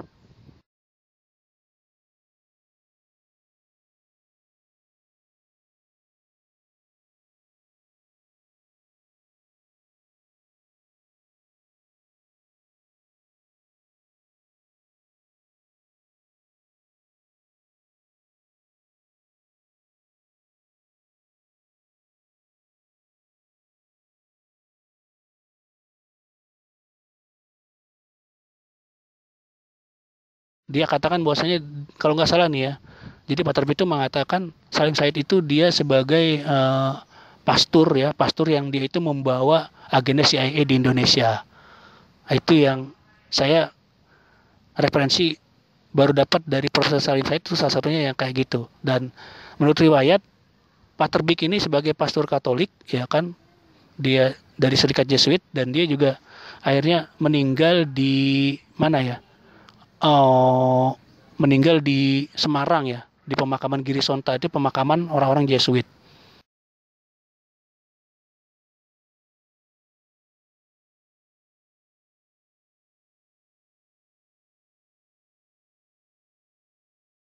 Nah, jadi ya selain saya membahas komunis juga, siapa Pater Bik itu saya lagi mengulik-ngulik juga gitu. Karena pengaruh dia itu dalam membentuk orde baru dan kader-kadernya itu sangat kuat juga. Jadi ya bukan saya mau mengorek-ngorek agama orang, ya enggak. Karena memang dia dari kalangan Jesuit, ya memang ada itu. Dia mengakui itu dia emang dari kalangan Jesuit. Jadi gitu aja teman-teman ya, saya juga jadinya demi ke depan anak cucu kita jangan sampai menjadi korban dari ideologi-ideologi duniawi yang dia itu pasti memakan korban baik jiwa, raga, dan pemikiran juga. Maka ya dengan konten ini saya buat ya dalam rangka kita counter pemikiran gitu kan. Ya mudah-mudahan tragedi 65 itu jangan sampai terjadi kembali gitu kan, walaupun tanda-tandanya kata orang sih katanya mau mengarah ke sana, tapi bagi saya sih harus ada bukti yang jelas. Tapi masalah ajaran itu tetap ada teman-teman, ajaran komunis itu tetap ada. Salah satunya itu ada situs Indomaxis, itu tetap ada. Sementara situs Islam kok kenapa sekarang banyak yang dibubarin, seperti situsnya orang-orang Hizbut Tahrir misalkan itu kan ya, dicabut atas nama tidak sesuai dengan Pancasila misalkan gitu kan. Tapi situs Indomaxis itu masih berjalan sampai sekarang. Nah, itu yang saya jadi tanda tanya. Dan ini kan harus kita harus kita kaji dasar-dasar sosialisme komunis itu apa dan cara membantahnya bagaimana. Oke, teman-teman, itu aja dari saya. Nih suasananya udah mulai panas ya. Di sana juga udah mulai mendung. Maaf ini konten ini agak lama ya. Karena ini sebuah napak tilas yang mungkin harus panjang penjelasannya juga kan, sebagaimana tadi di Kota Tua waktu itu ya. Alhamdulillah teman-teman, silakan di like, di subscribe, dan di komen juga untuk kita diskusi juga. Alhamdulillah. Dan jangan lupa ya jaga kesehatan kita ya. Assalamualaikum warahmatullahi wabarakatuh.